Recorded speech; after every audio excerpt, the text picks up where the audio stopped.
Hare Krishna, March 1st, Tuesday, 2022, Shivaratri. We're discussing Lord Shiva's glories and his position and glories of Shivaratri from different places, different scriptures. So first we'll understand Jaya Jaya Sri Chaitanya Jaya Nityananda Jaya Dvaita Chandra Jaya Gaura Bhakta Vrinda. Glories of Shivaratri, Vaishnavana Metasambo, topmost Vaishnava, Lord Shiva. So, glories of Shivaratri, this is in Haribhakta Vilas. It is explained. Haribhakta Vilas from Skanda Puran, Nagara Kanda. Yanti Kani Atra Lingani, Stavarani Charani Cha, Teshu Sankramate Devas Tasyam Ratro Yato Haraha. Shivaratri stata prokta tena sahari vallabha. Whatever the Anga deities of Lord Shiva that can be found on this earthly planet, and that Shivalingas, it means on the night of this 14th day of dark fortnight of the month of Falguna, Lord Shiva, who is the leading demigod, enters into them. For this reason that this day is called Shivaratri. For this reason this day is very dear to Lord Sri Hari. Shivaratri Vratam Krishna Chatur Dasyantu Falgune Vaishnave Rapi Tat Karyam Sri Krishna Pritaye Sada. From Gautamiya Tantra. This is from Haribhakta Vilas, quoted in Haribhakta Vilas, but this is from Gautamiya Tantra. On the 14th day of the dark fortnight of the month of Falguna, for the pleasure of Lord Sri Krishna, a Vaishnava should always take a vow to fast. It is called Shivaratri, or in the night of Lord Shiva. Again, this is from Haribhakta Vilas again, from taken from Kurma Puran. Supreme Lord is speaking to Bhrigu Muni.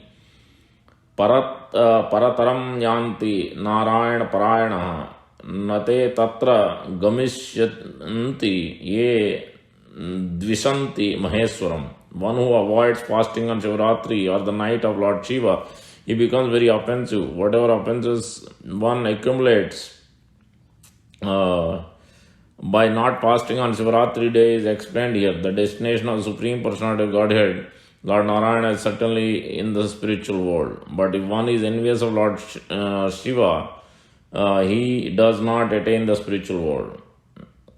So this is again Haribhakta Vilas quoting, and it is taken from Skanda Purana. Sri Krishna Vaishnava Nantu Prema Bhakti Vivardate Krishna Bhakti Rasasara Varshi Rudra Anukampaya. Being a Vaishnava, if somebody fasts on Lord Shiva's night, by the mercy of him who is diving in the ocean of mellow of devotion to Krishna, one's devotion to Krishna increases rapidly. Now Sri Chaitanya Charita Mahakavya of Sri Murari Gupta, how Lord Shiva's Prasadam.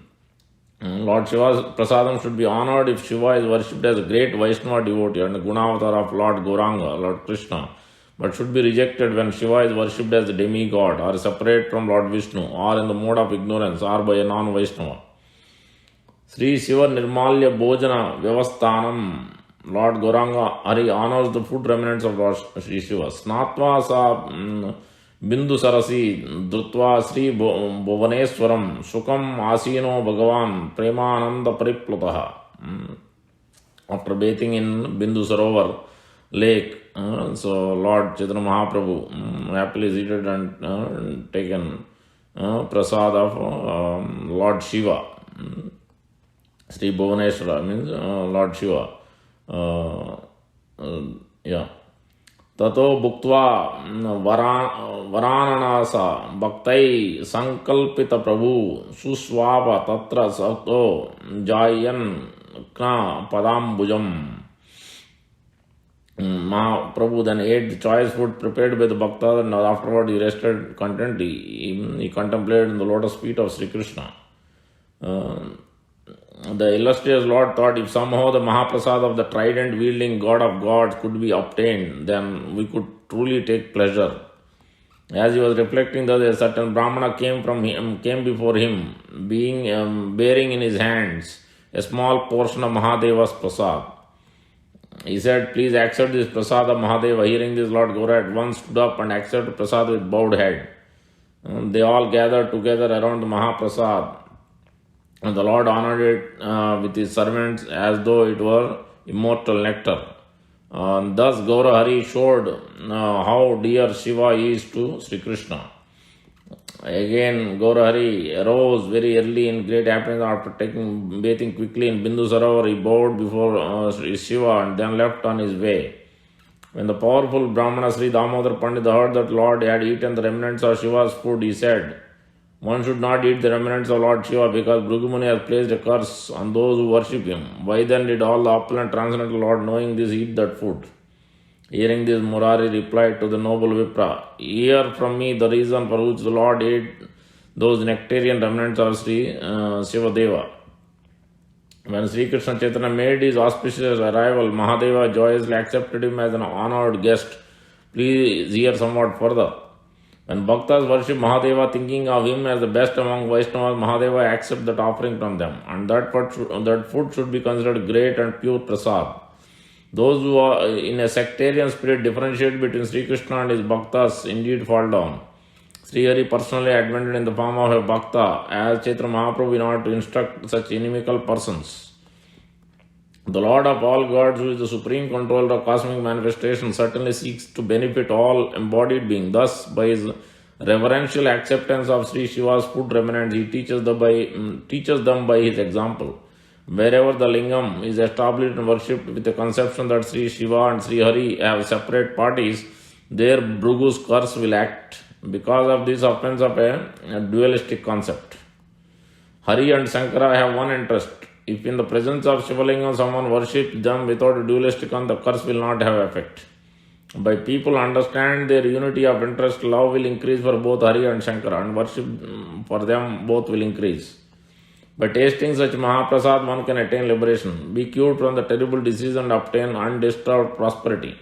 Those who out of delusion do not eat such Mahaprasad become offenders to both Hari and Shiva. They become diseased and bereft of opulence. Wherever the beginningless lingam of Sri Shiva is worshipped with great respect by Vaishnava in order to develop love for Sri Krishna, there will be no doubt about accepting the remnants of Sri Shiva's food. O Vipra, such devotion service is verily auspicious for all embodied beings. Thus ends the 9th Sarga entitled Lord Gauranga Hari honors the food remnants of Sri Shiva. 3rd Parikrama, great poem, Sri Chaitanya Charita Mahakavya.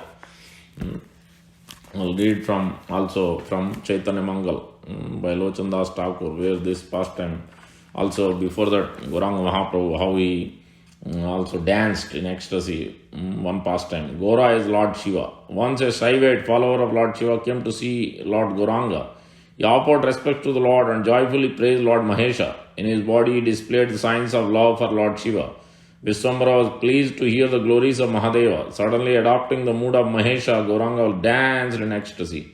Seeing this, the Shaivite became overwhelmed with happiness. Then that fortunate Shaivite put Gauranga on his shoulders and began dancing madly. Gauranga's eyes turned red and he began talking like Shiva. Vishwambara held a trident and damaru, Shiva's small X-shaped drum, and he roared like a sound of a horn. Gauranga cried and laughed as he chanted the names of Krishna and Rama. Srivas Pandit knows all the tattvas of Krishna Tattva, Jiva Tattva, Shakti Tattva, Nama Tattva. To pacify the Lord, he carefully recited prayers to Lord Shiva. Mukunda Datta also chanted the hymns to Lord Shiva. Joining in, Gauranga's associate danced beside the Lord. Lord Gauranga went wild in his ecstasy of glorifying and serving Lord Hari. After some time, Gauranga climbed down from Shaivite's shoulders.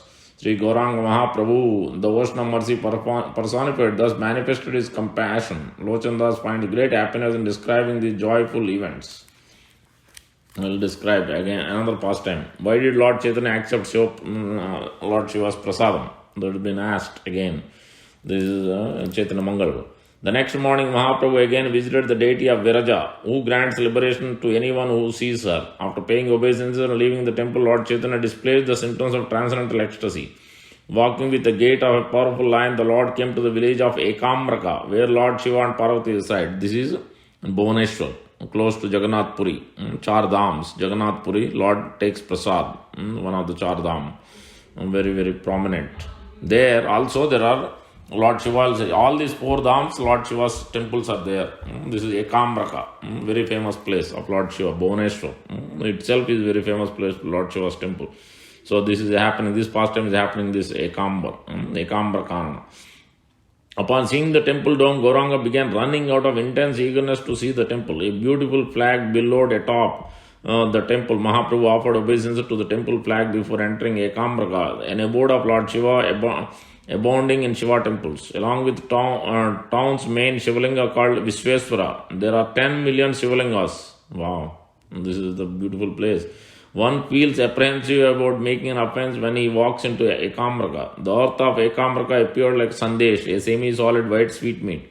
The water of all holy places meet in Bindu Sarovar, a local sacred lake. Different places of pilgrimage also exist here in Ekambraka, present-day Bhuvaneshwar. Oh, same name. Lord Gaurahari offered respects to the deities of Shiva and Parvati. Upon seeing them all, the devotees forgot troubles of travelling. Gauranga became numb and staggered in ecstasy as he looked at Mahesh, Shiva. His lips turned red, tears streamed down his eyes, and bumps of ecstasy formed on his body as Lord Chaitanya chanted prayers to Lord Shiva. The devotees also recited suitable prayers. In appreciation, the temple priest offered Shiva's prasad, sent sandalwood pulp, fragrant flower garland to Sri Krishna Chaitanya. Then the Lord retired to the home of neighboring devotee. He took some of the rice prasad from the devotee and rested peacefully. The next morning, Gauranga bathed in Bindu Sarovar, paid obeisance to Mahadeva, Lord Shiva, and continued his journey to Nilachal. Now listen carefully to story in this connection. Once Damodar Pandit asked Murari Gupta, Murari, why did Lord Chaitanya accept the Nirmalya Prasad Lord Shiva? According to the curse of Bhrigu Muni, Shiva's Prasad is not acceptable. Yet why did Gauranga accept it? Mahaprabhu is himself the Lord of the Brahmanas, so why did he violate the Vedic injunctions? Damodar Pandit is asking Murari Gupta. Now Murari Gupta is talking. Murari Gupta said, listen Damodar, how can I know the mind of the Lord? I will answer you according to my understanding. If you find it acceptable, then take it into your heart. If someone differentiates between Hari, Krishna and Hara, Shiva, when he worships Lord Shiva and therefore refuses to accept Shiva's prasad, he commits an offense and suffers the curse of Bhrigu Muni. Why? Because his consciousness is contaminated. He doesn't understand the glories of Lord Shiva. But he who accepts both Hari and Hara as one, faithfully accepts Shiva's prasad, become beloved to both Lord Krishna and Shiva. One certainly pleases Lord Shiva with his food offerings. If he remembers that Lord Shiva is the greatest Vaishnava, one becomes free from material bondage by taking such remnant. Actually, when Lord Shiva saw Lord Chaitanya taking his darshan, he joyfully accepted Gauranga as his guest. The curse of Bhrigu is meant for materialists devoid of Krishna consciousness. If someone worships Lord Shiva in a friendly mood, he certainly develops his love for Sri Krishna. Sri Gauranga Mahaprabhu came to teach the proper path of perfection for people in general. Damodar Pandit said, Murari, you have kindly removed all my misgivings and made everyone else happy too. Thus Lochan Das describes the transcendental pastimes of Sri Chaitanya Mahaprabhu. So then Mahaprabhu Chaitanya soon came to the temple of Kapoteshwar Shiva, paid obeisance and bathed in the pure waters of Bhargavi river. Then they moved on to Jagannath Puri. This is where this Kapoteshwar Shiva and Bhargavi river, that's where Dandabhanga Leela happened, where Chaitanya Mahaprabhu's sannyas stick was broken down by Lord Nityananda Prabhu. Now we will understand and also on Shivaratri day, some of the pastimes also happened. Lord Shiva is also glorified during Samudra Manthan as Nilakanta Shiva. Lord Vishnu arranged specifically to glorify Lord Shiva. Nobody can take that halahal. Nobody is capable of taking. So, and then there was also Hunter. Once upon a time, Hunter worshipped Lord Shiva unknowingly on Shivaratri. He did this by dropping bale leaves on Shivalinga at the base of bale tree from its branches, where he was hiding and fasting all night. For this, he was forgiven of all his sins. This forms the basis behind the offerings of bale to the Lord on Shivaratri day. And there was also Chitrabhanu story is there in Shanti Parva Mahabharata. Bhishma, while resting on the bed of arrows discoursing on Dharma, refers to the observance of Mahasivaratri by King Chitrabhanu. Once upon a time, King Chitrabhanu of the Ikshvaku dynasty, who ruled over the whole of Jambu Dvipa, was observing a fast with his wife. It being the day of Mahasivaratri, the sage Ashtavakra came to visit the court of the king. The sage asked the king the purpose of his observing the fast. King Chatrabhanu explained that he had a gift of remembering the incidents of his previous birth. The king said to the sage that in his previous he was a hunter in Varanasi and his name was Suswara. His only livelihood was to kill and sell birds and animals. One day while roaming through forest in search of animals, he was overtaken with the darkness of night, unable to return home. He climbed a tree of shelter. It happened to be a bale tree. He had seen a deer that day, but he let it live. After seeing the deer's sad family, as hunger and thirst tormented him, he was kept awake throughout the night. His canteen leaked water as he thought of his poor wife and children were starving and anxiously waiting for his return. To pass away the time that night, he engaged himself in plucking the bale leaves and dropping them down onto the ground. The next day, he returned home and brought some food for himself and his family. The moment he was about to break his fast, a stranger came to him begging for food. He served the food first to stranger and then he had his own. At the time of his death, he saw two messengers of Lord Shiva. They were sent down to conduct his soul to the abode of Lord Shiva. He learned then for the first time of the great merit he had earned by unconscious worship of Lord Shiva during the night of Shivaratri. The messengers told him that there was a Shivalingam at the bottom of the tree. The leaves he dropped fell on the lingam. His canteen, which leaked water, washed the lingam, and he had fasted all day and night. Thus he unconsciously worshipped the Lord. At the conclusion of the tale, the king said that he lived in the abode of the Lord and enjoyed divine bliss for long ages, and now he was reborn as Chitrabhanu. In this way, sometimes it is also honored as Shivaratri, means that night of Shiva. So it is also, festival is observed in the honor of Lord Shiva, who was married to Parvati, Mother Durga, on this day. So in different ways this is mentioned also. Now we will understand the position of Lord Shiva from various scriptures, especially Chaitanya Charitamrita and Srimad Bhagavatam. So Chaitanya Charitamrita, Adi Leela, chapter 6, verse number 79. Ananta Brahmande Uddra Sada Sivera Amsa Gunavatara Teno Sarvadeva Avatamsa. Rudra, who is an expansion of Sadasiva and who appears in unlimited universe, is also a Gunavatar, qualitative incarnation, and is the ornament of all the demigods in the endless universes. So, Lord Shiva, there are three Shivas.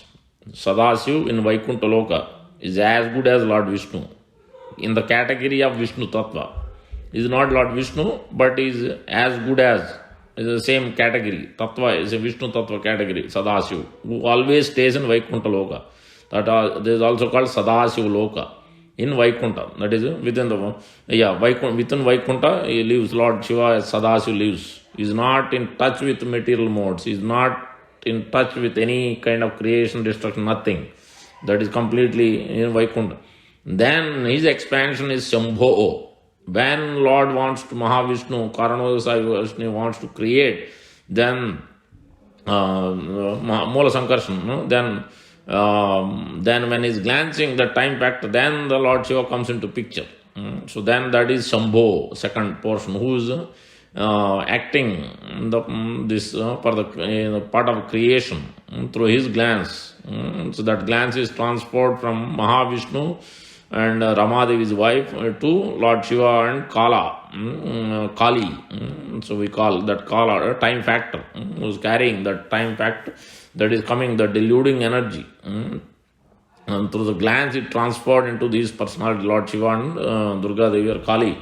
And then that's how creation happens, and destruction is done by again Lord Shiva. This is done by Lord Shiva. So that's why the first Shiva is Sadasiva in Vaikuntha, never comes down. The second is Shambhu, who is doing the work of this creation. And then the third aspect is Rudras, 11 Rudras, which we are coming down. Now in this verse explains in the purport, the 11 Rudras is in the material world, considered as Jiva Tattva. So when from Lord Brahma, in between the eyebrows, Lord Shiva is born, this is Rudra category. Not the Sadasiva. Even though he is son of Lord Brahma, Lord Shiva is born Lord Brahma, son of Lord Brahma, but doesn't mean he is Jiva Tattva. Lord Brahma is Jiva Tattva, but Lord Shiva is not Jiva Tattva. In the category of Rudra, in the 11 Rudras, Jiva Tattva, but the Shambho is not Jiva Tattva, and then is in between.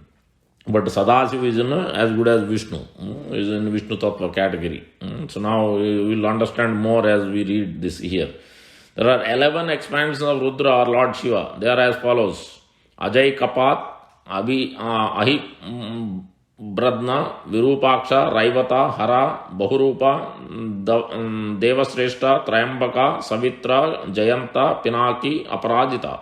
Besides these expansions, there are 8 forms of Rudra called earth, water, fire, air, sky, the sun, moon, Somayaji. Generally, all these Rudras have 5 faces, 3 eyes, and 10 arms. Sometimes it is found that Rudra is compared to Brahma, considered a living entity. But when Rudra is explained to a partial expansion of Supreme Personality of Godhead, he is compared to Sesha. Lord Shiva is therefore simultaneously an expansion of Lord Vishnu in his capacity for annihilating the creation, one of the living entities. Lord Shiva is therefore simultaneously an expansion of Lord Vishnu and Kama. So that is first, that is Sadasiva category, expansion of Lord Vishnu. Now second category, in his capacity for annihilating the creation, one of the living entity, that is Rudra, living and Jiva Tattva. As an expansion of Lord Vishnu is called Hara and is transcendental to the material quality, that is Sadasiva aspect, Hara.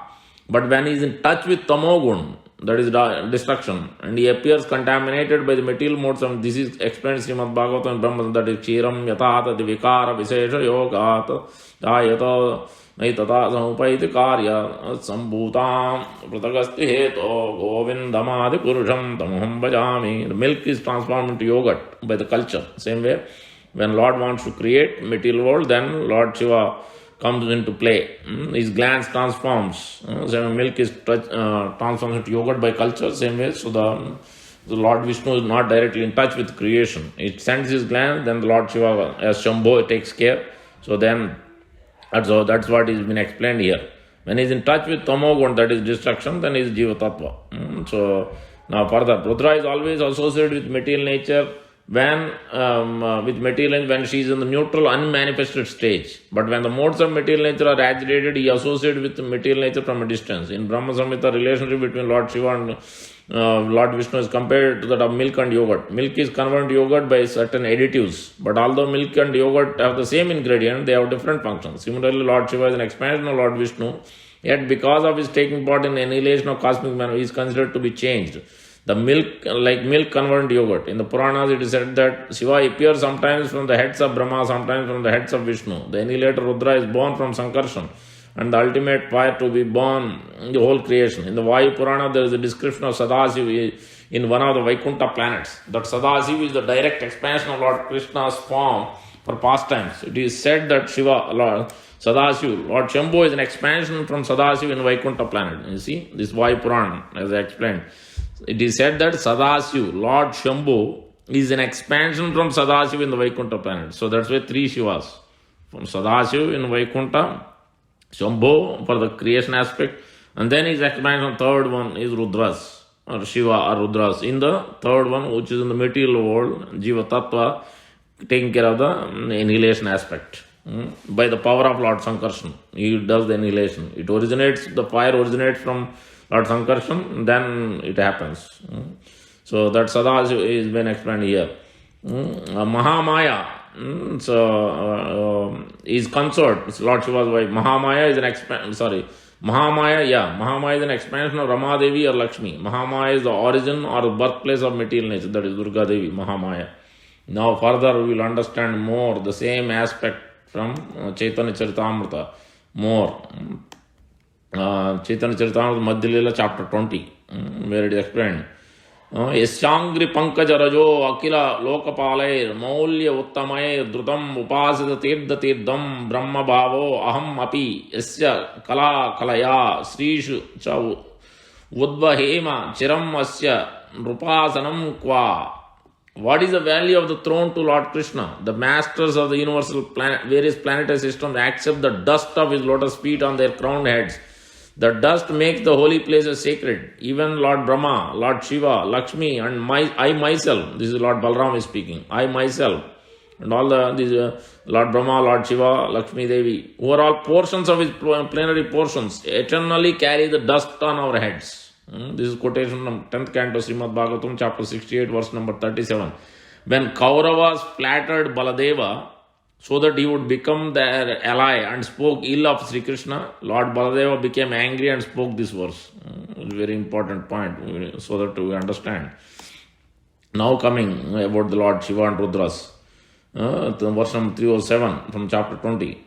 This is Sanatana Goswami's instruction from Chaitanya Mahaprabhu. Lord Sri Krishna is Supreme Personality of Godhead, expands a portion of his plenary portion and accepting the association of material modes of ignorance assumes the form of Rudra to dissolve the cosmic manifestation.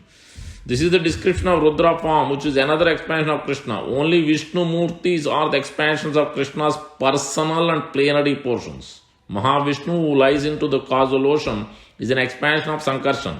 When Garbhodaka Sai Vishnu accepts the material modes of nature for the purpose of dissolving the cosmic manifestation, his form is called Rudra. As I mentioned, when want destruction, that is Rudra. As I already explained, Lord Vishnu is the controller of Maya. How then can he associate with Maya? The conclusion is that the incarnation of Lord Shiva or Lord Brahma indicates the absence of supreme power of Vishnu. When the supreme power is not there, it is possible to associate with Maya, external energy. Lord Brahma and Lord Shiva are to be considered creations of Maya. This is coming to the aspect of the third aspect, Rudras of Jiva Tattva, not the Sadasiva Vaikunta. Further, we will understand clearly. Maya Sangha Vikari Rudra Binna Abhinna Rupe Jiva Tattva Nahe Krishnera Swarupa. The Rudra, Lord Shiva, has various forms which are transformations brought about by association with Maya. Although Rudra is not on the level with Jiva Tattvas, he still cannot be considered a personal expansion of Lord Shiva, Lord Krishna. Rudra is simultaneously one with and different from Vishnu Tattva. Due to his association with Maya, he is different from Vishnu Tattva, but at the same time is an expansion of Krishna's personal form. This situation is called Beda, Achincha Beda, Abeda Tattva. Simultaneously one and different, like the living end is also. Simultaneously one in quality with the Supreme Lord, but quantity, great difference, where smallest is greatest. So that's simultaneously one and different. Same way, further expand. Milk is transformed into yogurt when it associates with the yogurt culture. Thus yogurt is nothing but milk, but still it is not milk. Of the three deities supervising the creation, maintenance, dissolution of the universe, Lord Vishnu is never separate from the original Vishnu. However, Lord Shiva and Lord Brahma, due to their association with Maya, are different from Vishnu. Vishnu cannot be transformed into any form of material energy. Whenever there is association with Maya, personality involved must be different from Lord Vishnu. Therefore, Lord Shiva and Lord Brahma are called Gunavataras, for they associate with material quality. The conclusion is that Rudra is not exactly Lord Vishnu, but rather a transformation of Vishnu. Therefore, he does not come within the category of Vishnu Tattvas. This is Rudra category. Thus, he is inconceivably one with Vishnu and different from him. The example given in this verse is very clear. So, the milk and yogurt. Now, further illustration is there. Further, Lord Shiva is an associate of external energy, therefore he is absorbed in the material quality of darkness. Lord Vishnu is transcendental to Maya and qualities of Maya, therefore he is the Supreme Personality of Godhead. Vishnu is beyond the range of material manifestation. He is not within the control of material energy. He is the Supreme Independent Personality of Godhead. This is admitted even by Shankaracharya. Narayano Paro Abhyakta, Gita Vasya. In his constitutional form, Shiva is Mahabhagavata, a supreme devotee of Lord. But because he accepts Maya's association, especially the quality of ignorance, he is not free from Maya's influence such. The intimate association is completely absent in the Supreme Personality of Godhead Vishnu. Lord Shiva accesses Maya, but in the presence of Lord Vishnu, Maya does not exist. Consequently, Lord Shiva has to be considered a product of Maya. When Lord Shiva is free from Maya's influence, he is in the position of Mahabhagavata, the supreme devotee of Lord Vishnu. Vaishnavanam Yatha Sambho. Further, it is explained. The truth about Lord Shiva is that he is always covered with three material coverings, Vaikarika, Taijasa and Tamasa. Because of three modes of material nature, he always associates with external energy and egotism itself. Shiva Shakti Yukta Sasvat Trilingo Guna Samvrutaha Vaikarika Taijasascha Tamasas Cheti Aham Trida. Quotation of Srimad Bhagavatam 10.88.3. Further, 10.88.5. हरिर ही निर्गुण साक्षात पुरुष प्रकृते परा सा सर्वदृग उपद्रष्टा तम भजन निर्गुणो भवेत् Sri Hari, the same Supreme Personality of Godhead, is situated beyond the range of material. Therefore, he is the Supreme Transcendental Person. He can see everything inside and outside. Therefore, he is the Supreme Overseer of all living entities. If someone takes shelter at his lotus feet and worship him, he also attains a transcendental position. For the Palanartha Swamsa Vishnu Rupe Avatar Sattva Guna Drashta Tate Guna Maya Para. For the maintenance of the universe, Lord Krishna descends as his personal plenary expansion in the form of Vishnu. He is the director mode of goodness. Therefore, he is the transcendental to the material energy. Lord Vishnu is in clearly, please hear this attentively. Lord Vishnu is in the category of Swa-amsa because he has opulences almost equal to Krishna's. Krishna is the original person and Lord Vishnu is his personal expansion. This is the verdict of all Vedic literature. Now here, further, purport by Prabhupada. Although the incarnation of the material energy, Lord Brahma is nonetheless the director of the material mode of passion. Similarly, Lord Shiva, although simultaneously one with and different from Lord Krishna, is still the incarnation of mode of darkness. However, Lord Vishnu is Krishna's personal expansion. Therefore, he is the director of mode of goodness and is always transcendentally situated beyond the jurisdiction of modes of material nature. Lord Vishnu is the original personal expansion of Krishna and Krishna is the original source of all incarnation. As far as power is concerned, Lord Vishnu is as powerful as Lord Krishna because he possesses all the opulences. Glories of Lord Shiva and Shivaratri specific significance quickly. Vrundavanavani Pate Jaya Soma Soma Maule Sanaka Sanandana Sanatana Naradedya Gopeswara Vraja Vilasi Yugangri Padme Prema Prayachani Rupade Namo Namaste. O gatekeeper of Vrindavana, O Soma, all glories to you. O you, whose forehead is decorated with the moon and who is worshipable by sages, headed by Sanaka, Sanandana, Sanatana and Narada. O Gopeswara, Shiva, desiring that you bestow upon me that prema of the lotus feet of Sri Radha Madhava, who perform joyous pastimes in Vrajdam, I offer obeisances to you again and again. There are four main significances of Shivaratri. The first one is Lord Shiva and Goddess Parvati got married on this day, where in Kedarnath there is a temple called Tri-Yugi Narayan Temple, where this marriage took place in front of Lord Vishnu personally himself was present. So that on that occasion this temple was built Tri-Yugi Narayan. And there are different kundas there, Rudra Kund, Vishnu Kund, Brahma Kund. Brahma became the priest, he played the role of priest there, and these three kundas are there. So that is the first and foremost significance of this Mahasivaratri. Then the second significance is that Tandava Nritya, Lord Shiva performs annihilation, destruction on this day. Also, this is the day, Natraj they call. So, that form of the Lord of Shiva. So, that is the second significance of Mahasivaratri. And then, we also see that the third significance is when the Samudra Manthan happened, the Hala, the poison, as they come from the Vasukis, churning of the milk ocean. And then that is the day, the Shivaratri day, Mahasivaratri day, is the day when this Hala appeared. Lord Shiva drank it and kept it in his throat, Nilakantha he became. So that is the same day. And then the fourth one, they say that the Shivalinga is being worshipped on this day, and then all the sins will be removed, and one must fast on this. So these are the four significances of Shivaratri. Now we'll read from the quotation from Sri Bruhat Bhagavatamrita by Sanatana Goswami, how Narada Muni goes and searches. Narada Muni went to Brahma, who is the topmost devotee. Narada Muni was searching for who is the topmost devotee. Then he goes to Lord Brahma. Before that, he goes to some kings also, others also in the earthly planet. Then he goes to Lord Brahma. Then Lord Brahma tells, no, Lord Shiva is the greatest. Now we'll see what Lord Brahma is saying. This is in Brihad Bhagavatamrita Volume 1.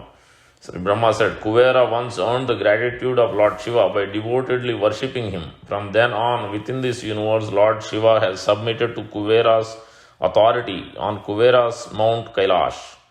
Lord Shiva, the husband of Uma, lives there as the guardian of Kuvera's side of the heavenly sphere.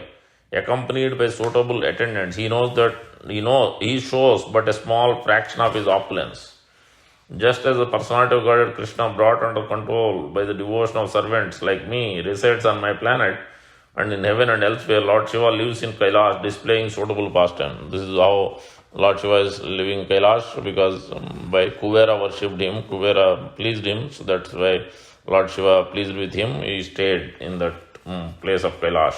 This is also in the bottom planets, also is there, one of the planet, that is there in Srimad Bhagavatam also. And then further, it is Vayu Purana is being quoted. Now let me tell you about the opinion of the Vayu Purana. The abode of Sri Mahadeva lies outside the 7 coverings of the universe. The material universe is covered, enclosed with 7 concentric shells made of earth and other elements, basic elements. Outside them all lies the impossible realm of Lord Shiva. In contrast to all the planets inside the shells, planets that are temporary products of material nature. The abode of Shiva is not a creation of Maya. In Shivaloka, there is no unhappiness. That world is attained by the best of the Shiva's devotees, the one who understand him to be non-different from Sri Krishna, not the Shaivates who are karmis or jnanis, or who worship Lord Shiva as an independent supreme controller. Eternal and full of happiness, that abode is absolutely real. It cannot be attained by best of Shiva, Lord Shiva's servant. There, Lord Shiva, served by the most excellent regalia, reveals himself in his full splendor, surrounded by companions who share opulence and beauty equal to his. As his personal deity, he worships Lord Sankarsana, not different from himself. What amazing wonders does Lord Shiva in this manifestation not display? You have the power to go there because you have pure devotion for him. Therefore, go take shelter of him and see the real mercy of Krishna. This is Lord Brahma speaking to Narada Muni in the volume 1 of this Brihad Bhagavatamrita, chapter 2, ending. Now Parikshit Maharaj is speaking. Parikshit Maharaj is speaking to his mother, and then in between this parallels comes. My dear mother, after Narada received, Parikshit Maharaj speaking, my dear mother, after Narada received these instructions, he departed for Shivaloka with joyful anticipation, chanting Siva and Krishna.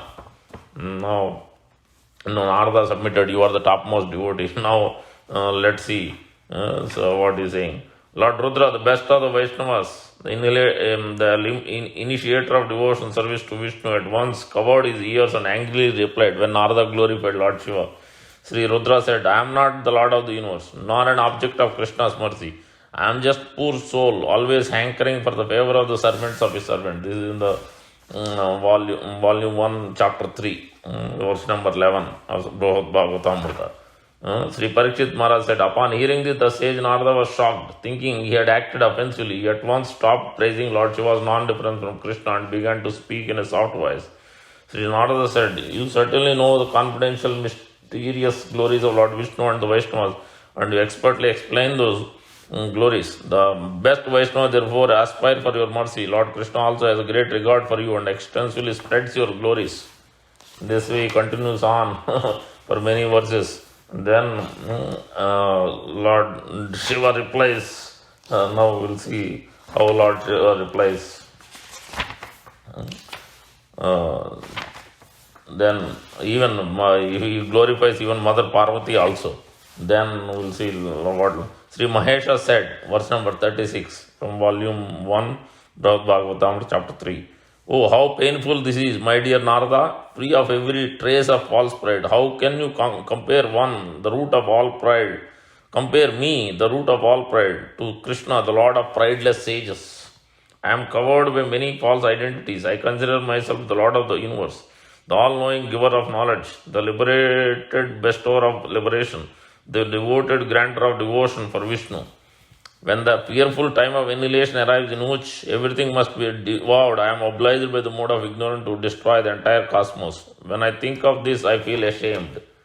Dear Narada, if I had even a drop of the mercy of Lord Hari, why did he fight me when he took away the Parijata flower? When Aniruddha stole Usha and on other such occasions, why would he worship me, his servant, and why would he order me, turn people away from me by concocting your own version of scripture? This is Shankaracharya, Lord Shiva's incarnation. So Lord Shiva is himself speaking this. You joyfully praise the power of me and my wife to bestow liberation, but we think this power is terrible because the Lord's devotees feel distressed to hear of it. Therefore, O best of Krishna's associate, do not think me as the recipient of his compassion. Rather, those who have obtained the essence of his mercy are the residents of Vaikuntha.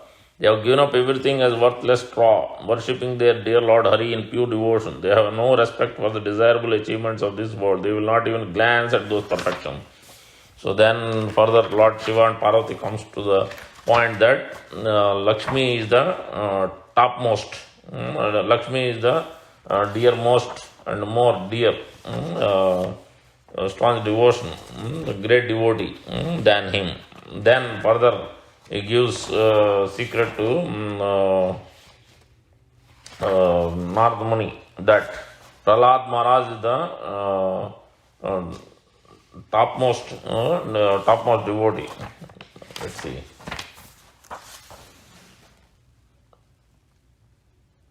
Yeah, Sri Mahesha said further, my dear Narada, because of your eagerness to see the dearest devotees of Krishna, you have lost your memory. Don't you remember that the Lord of the Vaikuntha is living right now on earth in Dwarka? Then he glorifies Rukmini Devi. Then further he speaks about Prahlad Maharaj. Yeah. The Lord, where is that?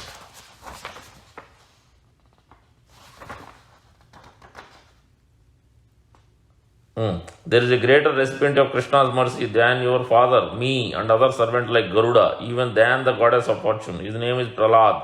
He is famous throughout the world as the dearmost devotee of Krishna. So in this way we can understand the glories of Lord Shiva. Lord Shiva is always worshipping Lord Sankarshan, Lord Balaram, Lord Rama. So that's why he chants the name of Lord Ram, Lord Sankarshan. So that's why in Pracheta's prayers also we see that the prayers to Namo Namo Aniruddhaya Sankarshan, Rishikeshendri Atmane. So that is being explained here. The conclusion is that Lord Brahma and Lord Shiva are simply devotee incarnations who carry out orders. However, Lord Vishnu, the maintainer, is the personal feature of Lord Krishna.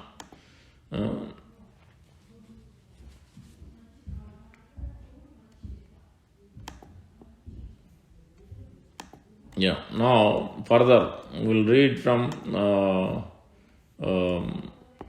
how Lord Shiva is instructing, and then also in Srimad Bhagavatam, so where it is being instructed. Canto 8, chapter 7, verse number 22.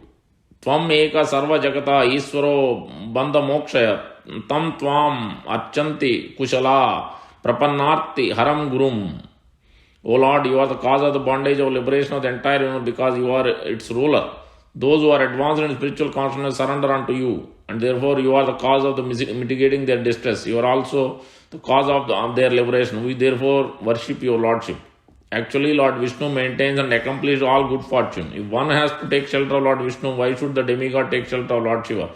They did so because Lord Vishnu acts through Lord Shiva in the creation of the material world. I explained already. The glance is transferred to Lord Shiva. Then Lord Shiva takes care. But Lord Vishnu doesn't get directly in touch with creation. Lord Shiva acts on behalf of Lord Vishnu. When Lord says in Bhagavad Gita chapter 14.4 that he is the father of all living entities, Aham Bija Pradapita, this refers to the actions performed by Lord Vishnu through Lord Shiva. Lord Vishnu is always unattached to material activities. When material activities are to be performed, Lord Vishnu performs them through Lord Shiva. Lord Shiva is therefore worshipped on the level of Lord Vishnu. When Lord Vishnu is untouched by external energy, he is Lord Vishnu. But when he is in touch with external energy, he appears in his feature as Lord Shiva. Now everything is clear. Now we'll read also how Chaitanya Mahaprabhu visited various places of Lord Shiva's temples. Himself is showing by his own example. Chaitanya Mahaprabhu went to Mallikarjuna Tirtha. This is in Chaitanya Charitamrita Madhya Leela, chapter 9, verse number 15. Mallikarjuna Tirthe yadi Mahesha Dekila Tahan Sabha Loke Krishna Nama Layela.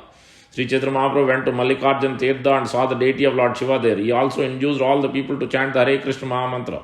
And this is Sri Sailam, near Kurnool, on the bank of Krishna river. So Mallikarjuna is one of the Jyotirlingas also. And then there Lord Chaitanya Mahaprabhu saw Lord Shiva, servant of Lord Rama. Then from there he went to Ahobila Tirtha. Further, then Mahaprabhu went to there Lord Shiva is addressing to his wife Durga. Oh Varanana, I chant the holy name of Rama. Rama, Rama, Rama. Thus enjoy this beautiful sound. This is explaining so how 1,000 names, one name of Rama is equal to 1,000 names of Vishnu. This holy name of Ramachandra is equal to the 1,000 holy names of Lord Vishnu. This is in text 32, Madhya Leela, chapter 9. Rama Rameti Rameti Rame Rame Manorame Sahasranama Tattulyam Ramanam Varanane. Sri Rama Rama Rameti Rame Rame Manorame Sahasranama Tattulyam Ramanam Varanane. Yeah. This is quoted from Bruhat Vishnu Sahasranama Stotra in Uttarakanda of the Padma Purana 72.335. Madhya Leela of Chaitanya Charitamrita. This is being quoted. Lord Shiva is explaining. Further, Mahaprabhu visited at Vruddakasi.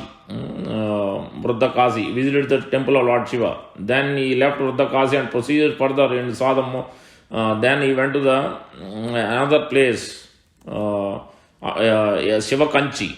This is in Madurai, I think, South India. Shivakanchi, which is the deity of Lord Shiva. By his influences, he converted all the devotees of Lord Shiva and Vaishnavas. Then Vishnu Kanchi visited. Then further, then he went to the Srikalahasti, close to Tirupati. He saw Lord Shiva and offered him respectful obeisances. Further, it is mentioned. Then at Pakshitirtha, Lord Chaitanya Mahaprabhu visited the temple of Lord Shiva. Then he went to Vruddaloka, place of pilgrimage. Vruddaloka, there he visited the temple of Svetavaraha, white boar incarnation. After offering respect, Lord visited the temple of Lord Shiva, wherein the deity is dressed with yellow garments. Vruddaloka. So Pakshitirtha, Vruddaloka, which is so many temples. Now we will see further.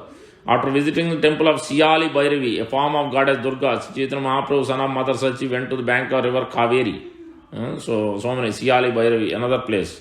Then he went to the place called Go Samaj, where he saw Lord Shiva's temple. Then he arrived at Vedavana, where he saw another deity of Lord Shiva and offered him prayers. Then further, he came to another place, seeing the Siva deity named Amrutalinga. Chaitanya Mahaprabhu offered his obeisances. Thus he visited all the temples of Lord Shiva and Lord Shiva. Then also he came to at Kumbhakarna Kapala. Chaitanya Mahaprabhu saw a great lake, then the holy place named Shiva Kshetra, where the temple of Lord Shiva is located. In this way, Mahaprabhu visited then arrived at Papanasana. There he saw the deity of Lord Vishnu, and then he finally reached Sri Ranga Kshetra. In this way, we can see how Chaitanya Mahaprabhu visited various places of Lord Shiva. And then now we'll see what is the Lord Shiva's color. How does he look? It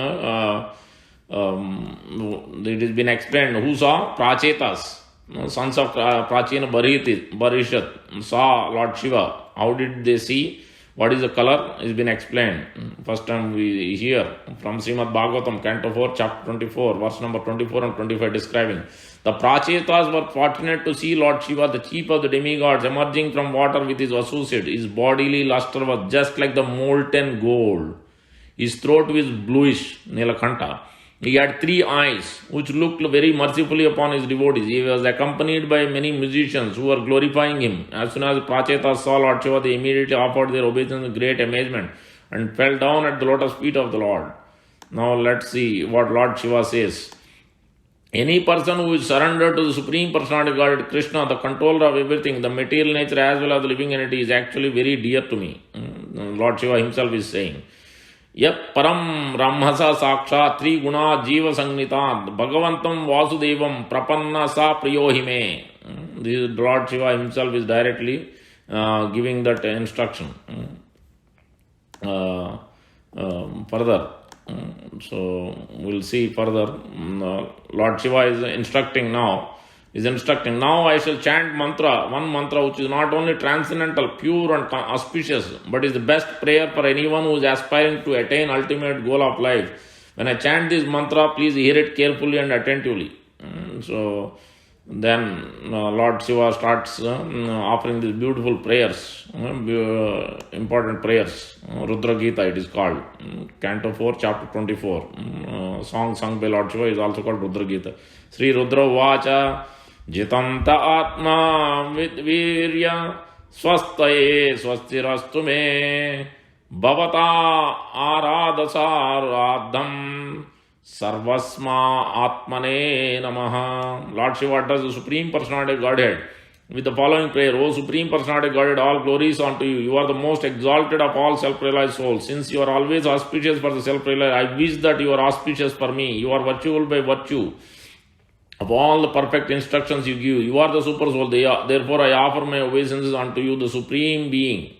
So, this is what Lord Shiva is praying further. Nama Pankaja Nabhaya Bhota Sukshmendriyatmane Vasudevaya Shantaya Kotastaya Swarochise.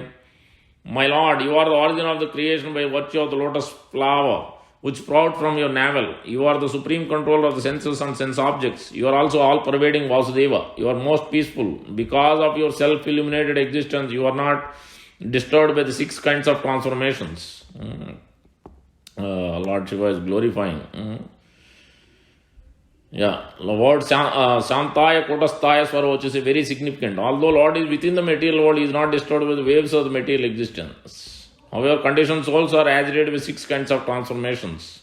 So, hungry, thirsty, so illusion, so many things. That's why it is Kotastaya has been mentioned.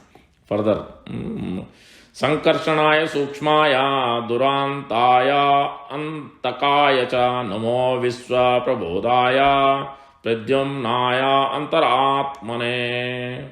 My dear Lord, you are the origin of the subtle material ingredient, master of all integration as well as the master of all disintegration, the predominating deity named Sankarshana and the master of all intelligence known as the predominating deity Pradyumna. Therefore, I offer my obeisance unto you. And this is also important aspect has been mentioned. The whole universe is maintained by the integrating power of the Supreme Lord, who is known in that capacity by the name Sankarshana. The material scientists may have discovered the law of gravity, which maintains the integration of objects within the material energy. Yet, the master of all integration can create devastation by the disintegrating, blazing fire emanating from his mouth. A description of this can be found in the 11th chapter of Bhagavad Gita, wherein the universal form of the Lord is described. The master of the integration is also the destroyer of this world by virtue of his disintegrative energy. Sankarshana is the master of integration and disintegration, whereas Pradyumna, another feature of Lord Vasudeva, is responsible for universal growth and maintenance. The word Sukshmaya is significant because within this gross material body there are subtle material bodies, namely mind, intelligence, ego. The Lord in his different features, Vasudeva, Anuruddha, Pradyumna, Sankarshana, maintains both gross and subtle material elements of this world. So that's why the Sankarshana comes, Ananta and fire comes, and then Lord Shiva does the annihilation. That's why integration, disintegration, actually annihilation also done, the source of energy comes from this Sankarshana. Through Anantadev, then Lord Shiva gets, that is explained in the Canto 5, last verse, I think, Glories of Lord Anantadev. Further, the prayers of Lord Shiva. Namo Namo, these two are the very important, 2 or 3 verses. 36th verse, chapter 24, Canto 4. Namo Namo Aniruddhaya Rishikeshendriyatmane Nama Paramahamsaya Purnaya Nibrutatmane. Important point also made in the purport. Please hear attentively. My Lord, as the supreme directing deity known as Aniruddha, you are the master of the senses and the mind. I therefore offer my obeisance unto you again and again. You are known as Ananta as well as Sankarshana because of your ability to destroy the whole creation by the blazing fire from your mouth. You see, that's what I was mentioning. So actually Lord Shiva, before he starts annihilating, he gets the power from Sankarshana through Ananta. Because Ananta is the expansion of Sankarshana. They are all Balram's expansion in that way. So that's why you can see. Now, Hrishikeshendri Atmane is the master of the director of the senses. Lord Anuruddha is the director of the mind. In order to execute devotions, one has to fix his mind on the lotus feet of Lord Krishna. Therefore, Lord Shiva prays to the controller of the mind, Lord Anuruddha, is to be pleased to help him engage his mind on the lotus feet of the Lord. Lord Shiva is praying to Lord Anuruddha, who is the controller of the mind, to engage his mind in the lotus feet of the Lord. So that is important aspect. So also the another way to understand is Prabhupada explains Lord Krishna by his quadruple expansion Vasudeva Sankarsana Pradyumna Anuruddha. This is the second quadruple. First quadruple have nothing to do with this. They are in the Golok Vrindavan, borders of Golok Vrindavan. This is the second quadruple, rest of the Vaikuntha. Is the Lord of psychic action, namely thinking, feeling, willing and acting. Lord Shiva prays to Lord Aniruddha. Now here, Lord Shiva prays to Lord Aniruddha as the sun god. Again, Lord Shiva prays to Lord Aniruddha as the sun god, who is the controlling deity of the external material elements, which constitute the construction of the material body. According to Vishwanath Chakravarti Thakur, the word Paramahamsa is also another name for sun god. The sun god addressed here is Nibrutatmane, which indicates that he always maintains the various planets by manipulating the rainfall. The sun god evaporates the water from the seas and oceans and then forms the water into clouds and distributes it over the land. When there is sufficient rainfall, grains are produced. These grains maintain living entities in each and every plant. The sun god is also addressed as Purna or complete because the rays emanating from sun have no end. For millions and millions of years since the creation of the universe, sun god has been supplying heat and light without diminution. The word Paramahamsa is applied to persons who are completely cleansed. When there is sufficient sunshine, mind remains clear and transparent. In other words, sun god helps the mind of living entity to become situated on the platform of Paramahamsa. Thus, Lord Shiva prays to Aniruddha to be kind upon him so that his mind will always be in perfect state of cleanliness and will be engaged in the devotion service of the Lord. Just as fire sterilizes all unclean things, sun god also keep everything sterilized, especially dirty things within the mind, thus enabling one to attain elevation to the platform of spiritual understanding. So that's how you can understand. So Lord Shiva is praying to Lord Anuruddha as the sun god. So that's the sun god Surya Narayan. So is the incarnation of Lord Anuruddha. Lord Shiva is praying. So controlling the mind. And further one more verse is there. So Swarga Pavarga Dwaraya Nityam Suchi Sade Namaha Namo Hiranya Viryaya Chatur Hortraya Tantave. Important purport is there in this also. My Lord, O Aniruddha, you are the authority by which the doors of the higher planetary systems and liberation are reopened. You are always within the pure heart of the living entity. Therefore, I offer my obeisance unto you. You are the possessor of semen, which is like gold. Thus, in the form of fire, you help the Vedic sacrifices beginning with Chaturhotra. Therefore, I offer my obeisance unto you. This is Lord Shiva's prayers. The word Swarga indicates a position in the higher heavenly planetary system. The word Apavarga means liberation. Those who are attached to the Karmakandi activities described in the Vedas are actually entangled in the three modes of material nature. Bhagavad Gita therefore says one should be above the domination of fruitive activities. There are different kinds of liberation or mukti. The best mukti is engagement and devotion service of the Lord. Not only does Lord Anuruddha help fruitive actors by elevating them to higher planetary systems, but he also helps the devotee engaging in devotion service by dint of his inexhaustible energy. Just as the heat is the source of material energy, the inspiration of Lord Anuruddha is the energy by which one can engage in executing devotion service. So, one more verse. Prayer further. Nama ujjaishe traya pataye ignare tase truptidaya cha jivanam nama sarva rasatmane. My Lord, you are the provider of the Pitrulokas as well as the demigods. You are the predominating deity of the moon and master of all three Vedas. I offer my respectful obeisance unto you because you are the original source of satisfaction of all living entities. So because all the taste and everything is coming from moon. So that is also coming from. So here, the Soma, or predominant deity of the moon, is responsible for living entity's ability to release the taste of food through the tongue. Lord Shiva prays to Lord Anuruddha to give him strength so that he will not taste anything but the prasad of the Lord. See, so you can see in these beautiful prayers how it is mentioned, everything so expertly by the acharyas. Sarva Sattvatma Dehaya Visheshaya Staviyase Namastrailokya Palaya Sa Ojo Balaya Cha. My dear Lord, you are the gigantic universal form which contains all the individual bodies of the living entities. You are the maintainer of three worlds, and as such you maintain the mind, senses, body, air of life within them. I therefore offer my respectful obeisance unto you. So, thank you very much, Krishna. गंधराज Shrimad Bhagavatam Shri Chaitanya Charitamrita की जय, श्री सदाशिव की जय, वैष्णवानाम यथा Shambho. So Lord Shiva also taken the form. He wants to be with Lord Krishna in the rasa of gopi, become a gopi and be in the rasa dance with Lord Krishna. But he could not become, because unless he becomes anugatya to the gopis, he becomes the follower of gopis, then only he can become a gopi and be in the rasa dance. Then he comes to Vrindavan, then Vrinda Devi, Tulsi Maharani gives the message, gives the instruction that you have to follow you have to go to Kusum Sarovar, Manas Sarovar, Kusum Sarovar, and take a bath. Then he will become a gopi. So then Lord Shiva goes there and takes a bath, dip. Then he becomes a Gopeshwar Mahadev. Lord Shiva becomes Gopeshwar Mahadev. Then he becomes a gopi, and he was being allowed as a Gopeshwar Mahadev, as a gopi, entered into rasa dance in this way. Even for the same thing with Naradiya gopi.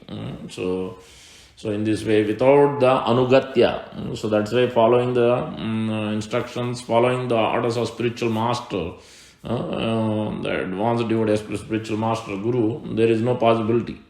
So that's why Lakshmi Devi is not able to come to that stage, become a gopi. She is not able to enter into rasa dance. She is still praying, but she is not able to give up her Aishwarya Bhav, give up that mood of Lakshmi, that mood of Aishwarya Bhav. She is not able to follow the gopis, Bhav of gopis, rasa of gopis, instruction of gopis, Anugatya Bhav.